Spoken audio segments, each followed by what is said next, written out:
let's turn our attention to the last topic, which is the unfortunate announcement of the cancellation and shuttering, cancellation of the Black Panther, standalone video game, and the shuttering of the studio that was doing that by Electronic Arts. They did this in what they're claiming to be as a cost-saving, cost-efficiency measure. Nothing had come out about the game. No early stills. No video. All we ever got was that one teaser image showing the Black Panther symbol. With the vibranium background that they had, right? Yeah. That's the only thing we ever got about this game. Which that can be done in exactly with the right PC. That, right? Do that with some AI. Yeah. Anybody can do that. Yeah, anybody can do that. So 2 years. Yeah, and I know you have you feel a certain kind of way about Black Panther and even this cancellation. So I'm gonna give you a lot of the latitude to get your thoughts out about the news of this cancellation, and I've got to talk about this, and then I'll come back with the next aspect of this question I'm going to ask you. I think a lot of people were excited for the game because remember the bad good game, the Marvel. Oh, Marvel Avengers. Yes, I loved that game. Right. Yeah. So obviously I enjoyed the Black Panther character. Yeah, I did too. And so in my mind, it would have been that just more focused on him, better graphics. Yeah. He's doing whatever missions. You got Claw, you got Man Ape, you got so many different battles he could have. His interaction with the Fantastic Four.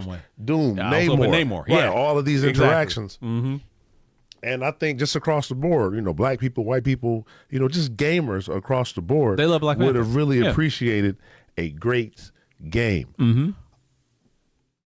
So, but in 2 years, for there to be nothing from what we know, right? I don't know what's on somebody's hard drive, right, somewhere at the now shuttered developers, but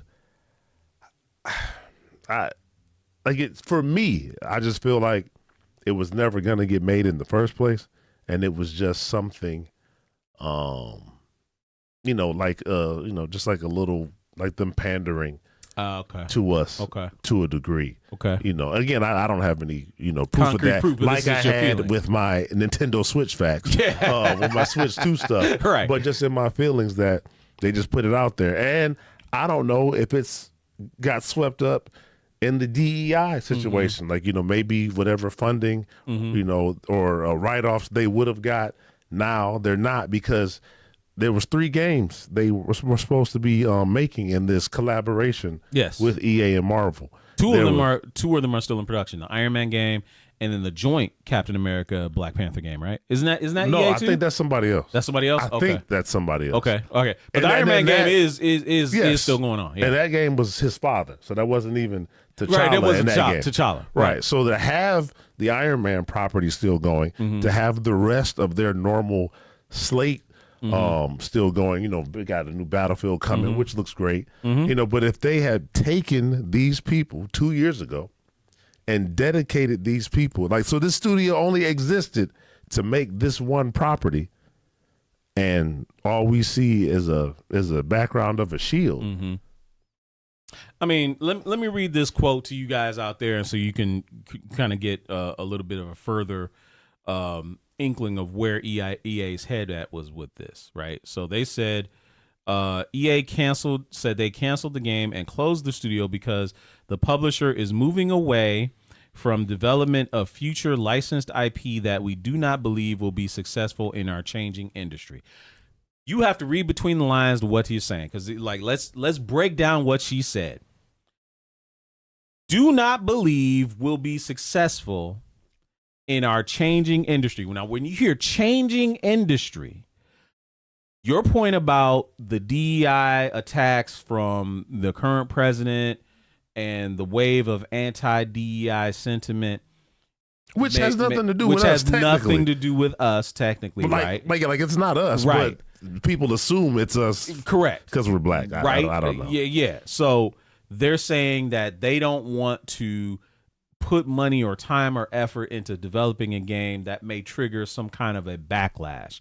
In the same kind of industry that just saw Assassin's Creed by Ubisoft get released, get hate bombed, but vastly outperform the hate and left the haters in the dust because all the people really cared about was the game.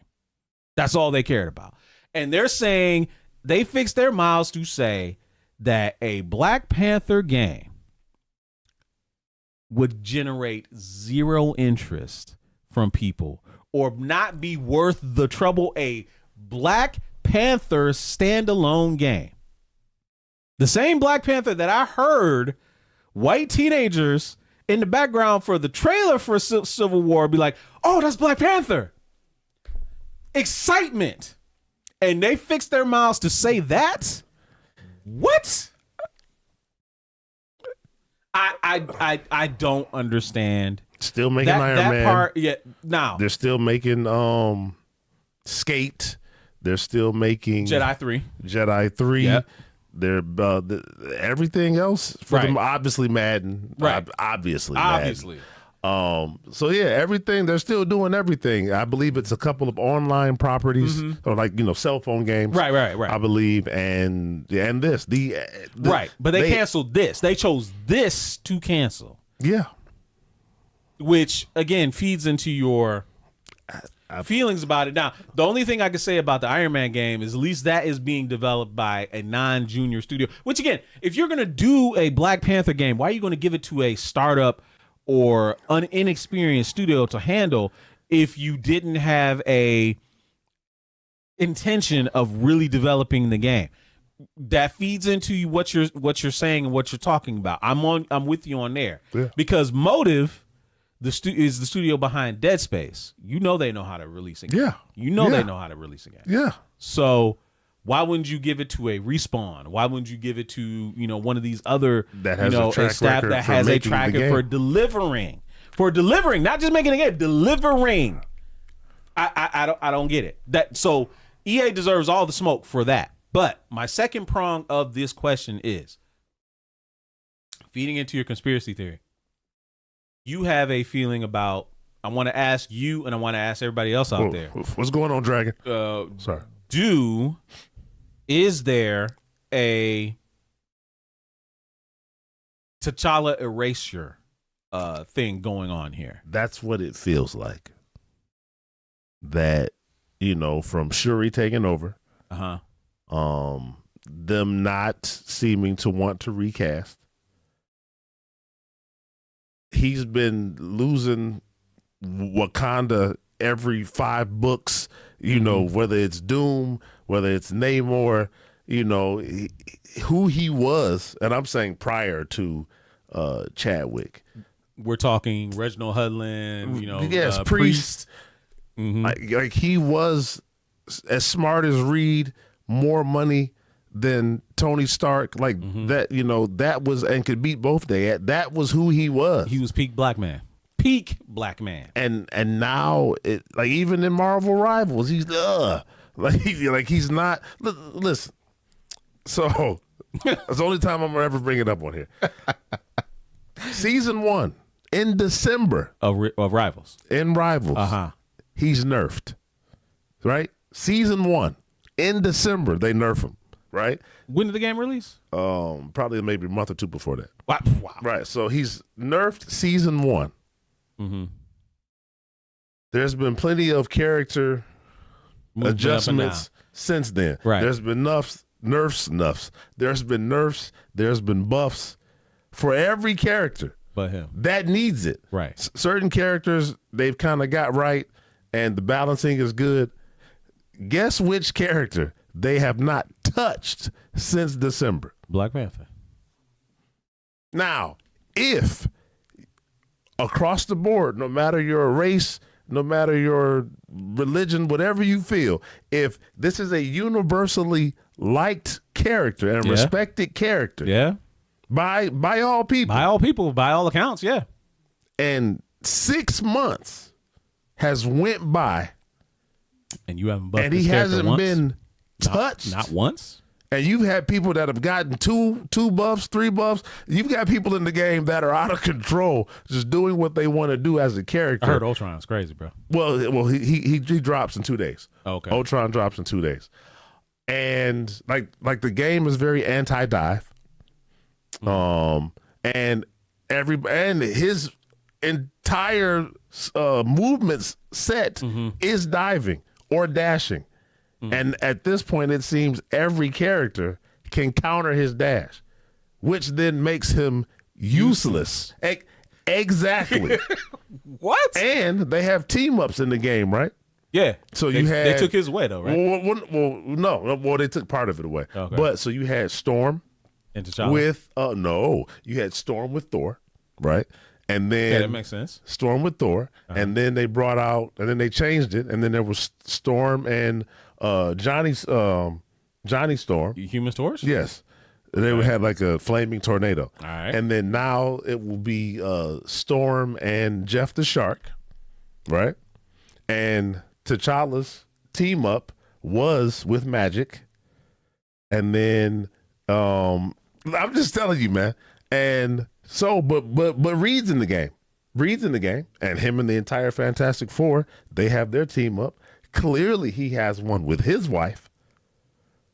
Does he? Yeah. So why, if Reed and Sue have their team up, and all these other characters, Magneto had one with Scarlet Witch, and so on and so forth, and no, not T'Challa though. Just with Magic. Just with Magic. Yeah, with Magic. So I'm not saying it, but it looks like all the appearances make it seem is like that they're just trying to now, because the books are the books. The books are the books. And what do they always say? If you want to hide something from somebody, put it in the book.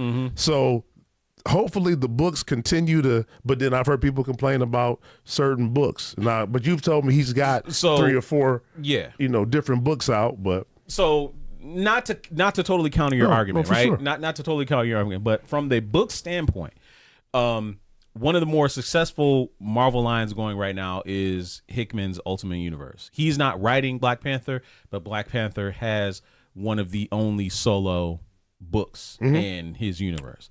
His Ultimate Black Panther is very well written, very well drawn. That's the one where him and Storm, right? Yes. And he's got the mouth exposed. The mouth exposed.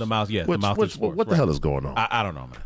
I can't What is tell up you. with these Ultimates and them having his mouth out? I don't get it, man. Even 20 years ago. Yeah, right, I was like, why do they keep putting his mouth out? I don't know, man. I don't get it. But anyway, so Ultimate Black Panther is one of the better books going. He is a charter member of the Avengers still, even right now, even though he is the displaced king of Wakanda, because Wakanda is now a democracy, not a monarchy. See. Now I asked you this earlier, and you was like, Wakanda's Wakanda. No, it's not.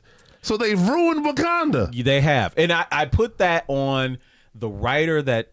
Okay, so you remember the Intergalactic Empire of Wakanda? Of course, you remember that, right? So the writer that took up the book after that, the black guy? No. That was Ta-Nehisi Coates. He still had some good stuff. He didn't turn Wakanda into a monarchy. That didn't happen until the guy after Ta-Nehisi. But Coates. even with Ta-Nehisi, it was like them books was kind of like the anime you like. Like it's like his books. I didn't like the artwork. And Ta-Nehisi's and the story, it was just a lot of like. And listen, I understand you are a award-winning writer. Yeah, but this ain't the place for that. I feel like what he was trying to do with Wakanda in those books, he was trying to expand the lore around Wakanda, which I appreciated in certain aspects. It did devalue T'Challa in that the focus wasn't solely on him; it was on a lot of the citizens and the different lands of Wakanda and stuff like that. I appreciated it. Like, as someone that really enjoys deep lore, I appreciated that. However, it did start to put T'Challa on this path of you remember the big knock on Batman. What was always the big knock on Batman? That he wouldn't kill. No, not that, because we know T'Challa clearly will do that. There we go. Clearly will do that. But no, the big knock on T'Challa on Bruce was that he was a paranoid asshole, didn't trust anybody, and he always had secrets on top of secrets that he never told anybody. Yes, right? yes. They wrote T'Challa like Bruce. in the books. They started writing T'Challa like Bruce. He was paranoid all the time. He had secrets upon secrets, and when those secrets were exposed, he doubled down on them, but people didn't receive it well because when you decided to do this without, you hurt us for sure. Because you wanted to keep secrets and because you couldn't open up and trust nobody, for sure, right? For sure. He even did that to Storm, which shattered their relationship. Shattered it, like almost irrevocably. Which shattered was it because somebody wrote it. Correct. Right. Because somebody wrote it. Now, that sent T'Challa down on this path where it started because of his secrets, because of the way he was always operating in that I'm the king, what I say goes, that kind of shit. And he wasn't even always like that either. Right. He wasn't. Right. And that's what I'm trying to I didn't like that. That's right? what I'm trying to tell you. This was written by a black man, which is I didn't get and I didn't understand and I didn't like it. And I know we got to wrap it up soon. We'll finish this once the show is over. Right. I wouldn't have this conversation publicly. No. I did not like that aspect of it, but it was what it was. So T'Challa is where he is. They're taking him on a character journey. My hope is that T'Challa will be fully restored back to the T'Challa that you and I really enjoyed, the Reginald Hudlin, the Christopher Priest version of T'Challa. Was on top I of the want world. that one back. Yes, he was on top of the world. He was the best Marvel character. And then, an unapologetically proud black man that didn't act like some kind of an asshole, but he was he stood up for his people. Exactly. He was fair. He stood up for his people. Yes. He protected his people. Yeah. But he was fair. He wasn't this pompous ass with these secrets. There was these two writers, and I'm not saying Ta-Nehisi started on this path, but he definitely helped kick it off. But there was this concerted deconstruction of T'Challa that is what we're seeing now, right, in the books. And it just so happens to coincide with the passing of Chadwick Boseman and Coogler saying, hey, don't recast T'Challa and do this because we want to honor Chadwick's memory, which you and I both said from the jump is a stupid idea. We both said that. Because he's not the Black Panther. He's not the Black Panther. He is the guy who played the Black Panther. Just like Christopher Reeve. We keep it rolling. Christopher Reeve was my favorite Superman of all time. When he passed away and he couldn't do it anymore, I wasn't going to say, well, no one can play Superman but him. Respects. No, you pay respects, you move on. Adam West was personified Batman for the longest time. He never said, oh, well, I can be the only Batman. The voice of Darth Vader wanted the people to continue to enjoy his voice. Yes. And now the people are enjoying it his via voice. AI. Hey, man. The show must go on. That, in a way, that makes me wish we could get Conroy to be Batman forever. I would love that. That would be great. But that's neither here nor there. Conroy didn't sign away his rights. I digress. What can you do? What can you do?